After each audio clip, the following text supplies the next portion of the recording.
Hello നമസ്കാരം. നമ്മുടെ പുതിയൊരു വീഡിയോയിലേക്ക് എല്ലാവർക്കും സ്വാഗതം. നമ്മളിന്ന് ടാലിയാണ് കേട്ടോ പറയുന്നത്.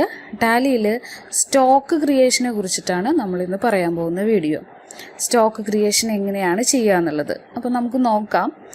നമ്മൾ ടാലി ഓപ്പൺ ചെയ്തതിന് ശേഷം ഇതേപോലെ ഒരു വിൻഡോ ആണ് നമുക്ക് കിട്ടുക. അതിൽ മാസ്റ്റേഴ്സ് എന്ന് പറയുന്ന ഭാഗത്ത് അക്കൗണ്ടിങ് ഇൻഫോ വരുന്നുണ്ട്, അതേപോലെ ഇൻവെൻ്ററി ഇൻഫോ വരുന്നുണ്ട്.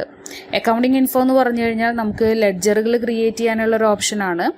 ഇൻവെൻ്ററി ഇൻഫോ എന്നുള്ളതാണ് നമുക്ക് സ്റ്റോക്ക് ക്രിയേറ്റ് ചെയ്യാനുള്ള ഓപ്ഷൻ വരുന്നത്. അപ്പോൾ നമ്മൾ ഇവിടുന്ന് ഇൻവെൻ്ററി ഇൻഫോ എന്നുള്ളത് സെലക്ട് ചെയ്യുക. ഇൻവെൻ്ററി ഇൻഫോയിൽ സ്റ്റോക്ക് ഗ്രൂപ്പ് വരുന്നുണ്ട്, സ്റ്റോക്ക് ഐറ്റം ഉണ്ട്, യൂണിറ്റ് ഓഫ് മെഷർ ഉണ്ട്, വൗച്ചർ ടൈപ്പ് ഒക്കെ കാണിക്കുന്നുണ്ട്. അപ്പം നമ്മൾ ഈ യൂണിറ്റ് ഓഫ് മെഷറും ഗ്രൂപ്പും എല്ലാതും സ്റ്റോക്ക് ഐറ്റം എന്ന് പറയുന്ന ഒരു ഓപ്ഷൻ എടുത്താൽ തന്നെ അതിലൂടെ നമുക്ക് ചെയ്യാൻ പറ്റും. അപ്പോൾ ഇത് സെപ്പറേറ്റ് ആയിട്ട് നമ്മൾ ചെയ്യേണ്ട ആവശ്യം വരുന്നില്ല. അപ്പോൾ സ്റ്റോക്ക് ഐറ്റം എന്ന് പറയുന്ന ഓപ്ഷൻ നമ്മൾ സെലക്ട് ചെയ്യുക. സ്റ്റോക്ക് ഐറ്റം സെലക്ട് ചെയ്യുക. സിംഗിൾ സ്റ്റോക്ക് ഐറ്റം എന്ന് പറഞ്ഞിട്ട് സ്റ്റോക്ക് ഐറ്റത്തിൽ വരുന്നുണ്ട്. ക്രിയേറ്റ് വരുന്നുണ്ട്, ഡിസ്പ്ലേ ഉണ്ട്, ഓൾട്ടർ ഉണ്ട്. അപ്പോൾ ക്രിയേറ്റ് എന്നുള്ളത് നമ്മൾ പുതുതായിട്ട് ഒന്ന് ക്രിയേറ്റ് ചെയ്യാനുള്ള ഓപ്ഷനാണ്. ഓൾട്ടർ എന്ന് പറഞ്ഞു കഴിഞ്ഞാൽ ചെയ്തു വച്ചിരിക്കുന്ന സ്റ്റോക്കിൽ എന്തെങ്കിലും മാറ്റങ്ങളുണ്ടെങ്കിൽ അത് ചേഞ്ച് ചെയ്യാൻ വേണ്ടിയിട്ടുള്ളതാണ് ഓൾട്ടർ വരുന്നത്. ഡിസ്പ്ലേ എന്ന് പറഞ്ഞു കഴിഞ്ഞാൽ നമ്മൾ ഏതൊക്കെ സ്റ്റോക്ക് ക്രിയേറ്റ് ചെയ്ത് വെച്ചിട്ടുണ്ട് എന്നുള്ളത് കാണാനുള്ള ഒരു ഓപ്ഷനാണ്. അപ്പം നമ്മൾ ഇതിൽ ക്രിയേറ്റ് എന്ന് പറയുന്ന ഓപ്ഷനെ സെലക്ട് ചെയ്യണു. ക്രിയേറ്റിൽ നെയിം എന്ന് പറയുന്ന സ്ഥലത്ത് നമ്മൾ ഐറ്റത്തിൻ്റെ പേര് ക്രിയേറ്റ് ചെയ്ത് കൊടുക്കുക. ഏത് ഐറ്റമാണോ നമ്മളിപ്പോൾ ഇവിടെ ചെയ്യുന്നത്. അപ്പോൾ ഓരോ കമ്പനിയുടെ പ്രത്യേകത അനുസരിച്ച് അവിടുത്തെ ഐറ്റംസ് ആണ് നമ്മൾ അതിൽ ക്രിയേറ്റ് ചെയ്ത് കൊടുക്കേണ്ടത്. അപ്പോൾ നമ്മളിവിടെ ഒരു ഐറ്റം ക്രിയേറ്റ് ചെയ്യാണ്.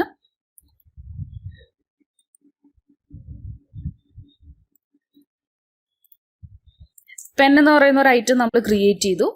എൻ്റർ ചെയ്യുക. അണ്ടർന്ന് ചോദിക്കുന്നുണ്ട് ലിസ്റ്റ് ഓഫ് ഗ്രൂപ്പ്. അപ്പോൾ ഇവിടെ നമുക്ക് കമ്പനിയുടെ പേര് വേണമെങ്കിൽ കൊടുക്കാം, അതല്ലെങ്കിൽ ഏത് കാറ്റഗറിയിൽ വരുന്നു എന്ന് വേണമെങ്കിൽ കാണിക്കാം. ഇപ്പോൾ ഉദാഹരണത്തിന് പെൻ എന്ന് പറയുന്ന ഐറ്റം ഏത് കാറ്റഗറിയിൽ, സ്റ്റേഷനറി ഐറ്റംസ് ആണോ, ഗ്രോസറി ഐറ്റംസ് ആണോ, ഏത് കാറ്റഗറിയിൽ വരുന്നു എന്ന് നമുക്കിവിടെ കാണിക്കാം.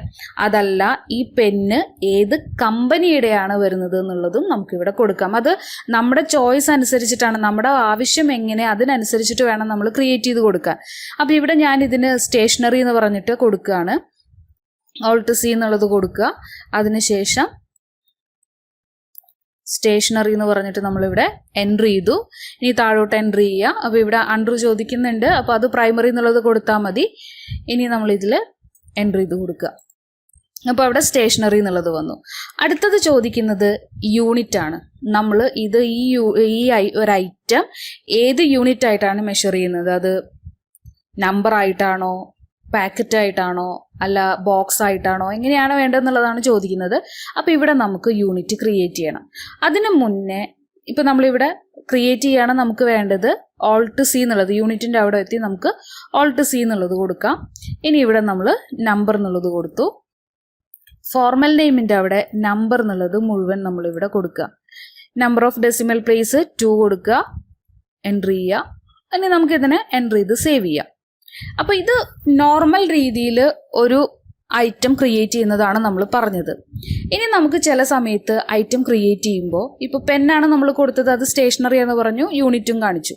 ഇനി നമുക്ക് വേണ്ടി വരിക പെന്ന് തന്നെ അത് ഏത് കമ്പനിയുടെ ആണെന്നും കാണിക്കണം, ഏത് കാറ്റഗറി ആണെന്നും കാണിക്കണം. ഇപ്പം അത് ലെക്സി എന്ന് പറയുന്ന പെന്നാണ്, സ്റ്റേഷനറി എന്ന് പറയുന്ന കാറ്റഗറിയിലാണ് വരുന്നത്. യൂണിറ്റ് കാണിക്കുമ്പോൾ നമ്പർ മാത്രമല്ല, ഒരു പാക്കറ്റിൽ 10 എണ്ണം വരുന്നു എന്ന് പറഞ്ഞിട്ട് നമുക്ക് കാണിക്കേണ്ടി വരും. അതേപോലെ പർച്ചേസ് ചെയ്യുമ്പോഴുള്ള വില എത്രയാണ്, സെയിൽ ചെയ്യുമ്പോഴുള്ള വില എത്രയാണ്, ഇതെല്ലാം സ്പെസിഫൈ ചെയ്ത് കാണിക്കേണ്ടി വരും. അങ്ങനെയും സ്റ്റോക്ക് നമുക്ക് ക്രിയേറ്റ് ചെയ്യേണ്ടി വരും ഡീറ്റെയിൽ ആയിട്ട്. അതാണ് നമ്മൾ ഇനി അടുത്തത് പറയാൻ പോകുന്നത്. അപ്പോൾ ഇത് സാധാരണ രീതിയിൽ ഇത്രയേ വേണ്ടുള്ളൂ എന്നുണ്ടെങ്കിൽ നമുക്കിതിനെ സാധാരണ രീതിയിൽ നമുക്കിതിനെ സേവ് ചെയ്യാം. നമ്മൾ ഓപ്പണിംഗ് ബാലൻസും കാര്യങ്ങളും ഒന്നും ഇല്ലാതെ പെൻ എന്ന് പറയുന്ന ഒരു ഐറ്റം സ്റ്റേഷനറിയിൽ വരുന്നു, യൂണിറ്റ് നമ്പർ ആണെന്ന് പറഞ്ഞ് മാത്രം നമ്മളിതിനെ സേവ് ചെയ്യാൻ പോവുകയാണ്. അപ്പം ഇതിനെ സേവ് ചെയ്തു.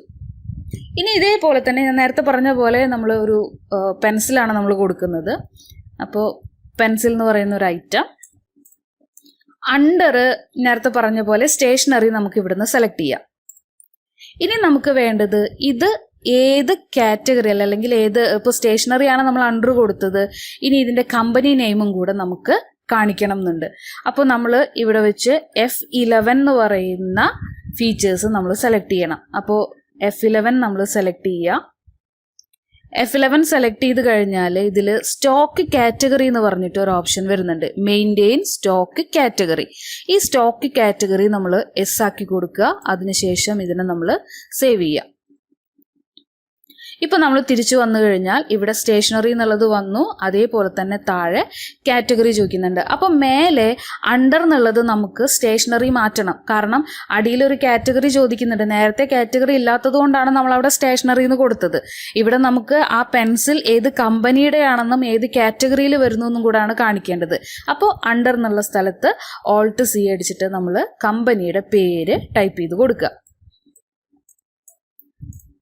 കമ്പനിയുടെ പേര് കൊടുത്തു. കാറ്റഗറിയിൽ നമ്മൾ ചെയ്യേണ്ടത് Alt C അടിച്ചിട്ട് നേരത്തെ ചെയ്ത പോലെ സ്റ്റേഷനറിയാണ് നമ്മൾ കാറ്റഗറിയിൽ കാണിക്കേണ്ടത്. സ്റ്റേഷനറി എന്നുള്ളത് കൊടുത്തു. ഇനി യൂണിറ്റ് നേരത്തെ പറഞ്ഞ പോലെ യൂണിറ്റ് കാണിക്കേണ്ടത് ഒരു പാക്കറ്റിൽ 10 എണ്ണം അല്ലെങ്കിൽ ഒരു പാക്കറ്റിൽ 12 എണ്ണമാണ് നമുക്ക് വരേണ്ടത്. അപ്പോൾ ഇവിടെ യൂണിറ്റ് ഓൾട്ടർനേറ്റ് യൂണിറ്റ് എന്നാണ് അതിനെ പറയുക. ഓൾട്ടർനേറ്റ് യൂണിറ്റ് എന്ന് പറയുന്ന ഒരു ഓപ്ഷൻ ഇവിടെ നമുക്ക് കിട്ടണം. അതിനുവേണ്ടി നമുക്ക് F11 അല്ല F12 എന്ന് പറയുന്ന ഫീച്ചർ നമ്മൾ സെലക്ട് ചെയ്യുക. അപ്പോൾ അവിടെ കോൺഫിഗറേഷൻ ചെയ്യാനുള്ള ഓപ്ഷൻ വരുന്നുണ്ട്. ഇവിടെ വന്നിട്ട് നമ്മൾ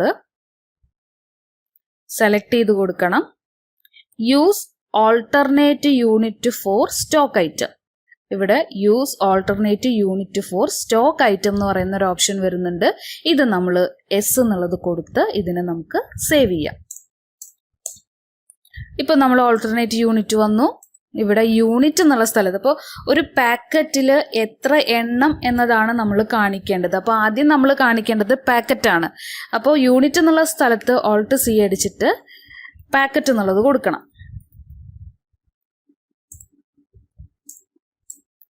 പാക്കറ്റ് കൊടുത്തു. ഇനി ഓൾട്ടർനേറ്റ് യൂണിറ്റ് ചോദിക്കുന്നുണ്ട്. അവിടെ പാക്കറ്റിനുള്ളിൽ പീസസ് ആണെങ്കിൽ പീസസ്, നമ്പർ ആണെങ്കിൽ നമ്പർ സെലക്ട് ചെയ്യാം. നമ്പർ സെലക്ട് ചെയ്തു. അപ്പോൾ വേർന്ന് ചോദിക്കുന്നുണ്ട് എത്ര എണ്ണത്തിൻ്റെ എത്ര പാക്കറ്റാണ് വരുന്നത് എന്നാണ്. അപ്പോൾ 12 എണ്ണത്തിൻ്റെ ഒരു പാക്കറ്റ്. ഇങ്ങനെയാണ് നമ്മൾ ഓൾട്ടർനേറ്റ് യൂണിറ്റ് കൊടുക്കുന്നത്. ഇപ്പോൾ ഓൾട്ടർനേറ്റ് യൂണിറ്റ് നമ്മൾ കൊടുത്തു കഴിഞ്ഞു. ഇനി നമ്മുടെ ആവശ്യം ഇതിൻ്റെ പ്രൈസ് ഓൾറെഡി അല്ലെങ്കിൽ ഓട്ടോമാറ്റിക്കായിട്ട് ഇതിൻ്റെ പ്രൈസ് സെറ്റ് ചെയ്യണം. പർച്ചേസ് ചെയ്യുമ്പോൾ എത്ര വില വരുന്നു, സെയിൽ ചെയ്യുമ്പോൾ അത് എത്രയായിട്ടാണ് നമ്മൾ കൊടുക്കാൻ പോകുന്നത് എന്ന് ആദ്യമേ തന്നെ നമുക്ക് സെറ്റ് ചെയ്ത് വെക്കാം. അതിനും നമ്മൾ ഇവിടെ വന്നിട്ട് F12 എന്ന് പറയുന്ന ഫീച്ചേഴ്സാണ് എടുക്കുന്നത്. അപ്പോൾ നമ്മളിതിൽ F12 സെലക്ട് ചെയ്യുക. F12ൽ allow standard rate for stock item. Alternate unit എന്ന് പറഞ്ഞിട്ടുള്ളതിൻ്റെ തൊട്ട് താഴെയായിട്ട് allow standard rate for stock item എന്ന് പറഞ്ഞിട്ട് ഇവിടെ കാണിക്കും. ഇതാണ് നമ്മൾ സെലക്ട് ചെയ്ത് കൊടുക്കേണ്ടത്. ഇവിടെ എസ് എന്നുള്ളത് കൊടുക്കുക. അതിനുശേഷം എൻ്റർ ചെയ്യുക. ഇനി നമ്മൾ വന്നു കഴിഞ്ഞാൽ allow standard rate for stock item ഇവിടെ നമ്മൾ ഒന്നൊന്ന് കൊടുക്കണം കേട്ടോ. വേർന്നുള്ളത് 12 എണ്ണത്തിൻ്റെ ഒരു പാക്കറ്റ് എന്നുള്ളത് കൊടുത്തു. ഇനി സ്റ്റാൻഡേർഡ് റേറ്റ് എന്നുള്ളത് എസ് എന്നുള്ളത് കൊടുക്കുക. എൻ്റർ ചെയ്യുക. അപ്പോൾ ഇവിടെ സ്റ്റാൻഡേർഡ് കോസ്റ്റ് എന്നുള്ളത് ചോദിക്കുന്നുണ്ട്. അപ്ലിക്കബിൾ ഫ്രം എന്ന് പറയുന്ന സ്ഥലത്ത് ഏത് ഡേറ്റ് മുതലാണ് നമ്മൾ ആ പ്രൈസ് സെറ്റ് ചെയ്യാൻ പോകുന്നത്, അതാണ് ഡേറ്റിൻ്റെ അവിടെ കൊടുക്കേണ്ടത്. എൻ്റർ ചെയ്യുക. അതിനുശേഷം നമ്മൾ ഇവിടുന്ന് റേറ്റ് പർച്ചേസ് ചെയ്യുമ്പോൾ ഉള്ള വിലയാണ് നമ്മളിവിടെ കാണിക്കുന്നത്. ഇനി സ്റ്റാൻഡേർഡ് സെല്ലിംഗ് പ്രൈസ് എന്നുള്ള സ്ഥലത്ത് ഇത് എത്ര രൂപയായിട്ടാണ് നമ്മൾ സെയിൽ ചെയ്യുന്നത് എന്ന് വെച്ചാൽ ആ എമൗണ്ടും കൂടെ നമ്മളിവിടെ കൊടുക്കുക. ഇനി നമ്മൾ ഇതിനെ എൻ്റർ ചെയ്യുക. പാക്കറ്റിൻ്റെ റേറ്റ് ആണ് ഇവിടെ കാണിക്കുന്നത്. അപ്പോൾ നമ്മളിവിടെ എൻ്റർ ചെയ്ത് ഇനി ഓപ്പണിംഗ് ബാലൻസ് ഉണ്ടെങ്കിൽ നമുക്കിവിടെ കൊടുക്കാം. ഓപ്പണിംഗ് ബാലൻസ് നമ്മുടെ കയ്യിൽ ഇപ്പോൾ ഒരു 10 പാക്കറ്റ് നമ്മുടെ കയ്യിലുണ്ടെങ്കിൽ നമുക്കിവിടെ 10 എന്നുള്ളത് കൊടുക്കാം. അതല്ലെങ്കിൽ പുതുതായിട്ട് നമ്മൾ ചെയ്യുന്നതാണെങ്കിൽ ഇത്രയും കാര്യങ്ങൾ ചെയ്താൽ മതി. ഇനി നമുക്കിതിനെ സേവ് ചെയ്യാം. ഇങ്ങനെയാണ് നമ്മൾ പുതുതായിട്ട് ഒരു സ്റ്റോക്ക് ഐറ്റം ക്രിയേറ്റ് ചെയ്യുന്നത്. അപ്പോൾ ഇത്രയും ഡീറ്റെയിൽസ് വേണമെങ്കിൽ നമ്മൾ ഇവിടുന്ന് നേരത്തെ പറഞ്ഞ പോലെ F12ൻ്റെ ഫീച്ചേഴ്സ് എടുത്തിട്ടാണ് നമുക്ക് ആവശ്യമായിട്ടുള്ള എല്ലാ കാര്യങ്ങളും ഇതിൽ നമ്മൾ സെറ്റ് ചെയ്ത് കൊടുക്കുന്നത്. Alternate unit for stock item, standard rate for stock item, ഈ 2 ഓപ്ഷനാണ് നമ്മളിപ്പോൾ ഇവിടെ എസ് ആക്കി കൊടുത്തത്. ഇതുപോലെ ഓരോന്നും ഏതൊക്കെയാണ് ഡീറ്റെയിൽ ആയിട്ട് നമുക്ക് എഴുതണം എന്നുണ്ടെങ്കിൽ ഓരോന്നും നമ്മൾ മാറ്റി കൊടുക്കുന്നതിനനുസരിച്ചിട്ട് നമുക്ക് വരും. പാർട്ട് നമ്പർ, സ്റ്റോക്ക് ഐറ്റത്തിൻ്റെ പാർട്ട് നമ്പർ കൊടുക്കണം, ഡിസ്ക്രിപ്ഷൻ കൊടുക്കണം, റിമാർക്ക് എന്തെങ്കിലും കൊടുക്കണം. ഇങ്ങനെയുള്ള കാര്യങ്ങളെല്ലാം നമുക്കിതിൽ ചെയ്യാം. അതേപോലെ തന്നെ allow component list detail, bill of material എന്ന് പറഞ്ഞൊരു ഓപ്ഷൻ വരുന്നുണ്ട്. അത് നമ്മൾ മാനുഫാക്ചറിങ്ങിൻ്റെ പ്രോബ്ലം ചെയ്യുമ്പോൾ ചെയ്തിട്ടുള്ളതാണ്. ബിൽ ഓഫ് മെറ്റീരിയൽ എന്ന് പറഞ്ഞു കഴിഞ്ഞാൽ ഒരു ഐറ്റം ക്രിയേറ്റ് ചെയ്യണമെങ്കിൽ അതിൽ എത്ര പ്രോഡക്റ്റുകൾ നമ്മൾ യൂസ് ചെയ്യണം എന്നത് കാണിക്കാനാണ് ഈ list detail, bill of materials നമ്മൾ ഉപയോഗിക്കുന്നത്. അപ്പോൾ അങ്ങനെ ഏതൊക്കെ സാധനങ്ങൾ നമുക്ക് വേണോ, ക്രിയേറ്റ് ചെയ്യാൻ നമുക്ക് ആവശ്യമുണ്ടോ, അതെല്ലാം നമുക്കിതിന്ന് എസ് ആക്കി കൊടുത്ത് നമുക്ക് സെറ്റ് ചെയ്യാൻ പറ്റും. ഓക്കെ, അപ്പോൾ ഇങ്ങനെയാണ് നമ്മൾ സിമ്പിളായിട്ട് സ്റ്റോക്ക് ഐറ്റം ക്രിയേറ്റ് ചെയ്യുന്നത്. ഇനി ഇതിൽ നമുക്ക് നേരത്തെ പറഞ്ഞ പോലെ ഡിസ്പ്ലേ കാണാം. ഡിസ്പ്ലേ സെലക്ട് ചെയ്യുക, അതിൽ വന്ന് പെൻസിൽ എന്നുള്ളത് എടുത്തു കഴിഞ്ഞാൽ നമുക്ക് അതിൻ്റെ ഡീറ്റെയിൽസ് വീണ്ടും നമുക്ക് എഡിറ്റ് ചെയ്യണമെങ്കിലൊക്കെ പറ്റും. അപ്പോൾ ഇവിടെ നിന്ന് ഓൾട്ടർ സെലക്ട് ചെയ്യുക, മാറ്റങ്ങൾ എന്തെങ്കിലും വേണമെങ്കിൽ സെലക്ട് ചെയ്തതിന് ശേഷം ഇതിൽ വീണ്ടും നമുക്ക് എഡിറ്റ് ചെയ്ത് കൊടുക്കാൻ പറ്റും. അപ്പോൾ ഇങ്ങനെയാണ് ക്രിയേറ്റ് ചെയ്യുന്നത്. എല്ലാവർക്കും മനസ്സിലായി എന്ന് വിചാരിക്കുന്നു. Okay, thank you.